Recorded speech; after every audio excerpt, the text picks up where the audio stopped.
მივეცით მითითებები ყველა რაიონს, რომ გაზიაში ვერ მოხდა და უნდა ამის გამოყენება, უნდა ჩაჩნიეთ. ჩვენ ვუთითებთ მერიას ხო აქვს? მინდა ბაზის გაფართოება. აკეთებ მერიაში შეტანილი განაცხადი შევიტანე ერთი თვის განმავლობაში დაბალფასიანი კრედიტის აღებაზე. ესთან ხამჭირდება ციტრუსის საქმეში ჩადებისათვის.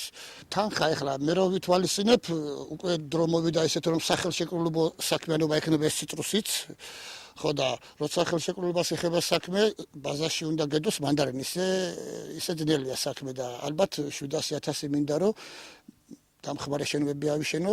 მცირემიწიანი ფერმერები, ასე რომ ვთქვათ, შესაძლებლობა აქვთ ყოველგვარი პროცენტის გარეშე 5,000 ლარამდე მოცულობის ცესხის დაკრედიტება გამოტანა ბანკებიდან. შეძლებულ ფერმერებზე, ასე ვთქვათ, ვისაც ფართობებიც დიდი აქვთ და შედარებით ფართომასშტაბიან სამუშაოებს ეწევიან, ისინი მიიღებენ 5,000 ლარიდან 100,000 ლარის ოდენობამდე, რა თქმა უნდა, მათი ბიზნეს გეგმის შესაბამისად.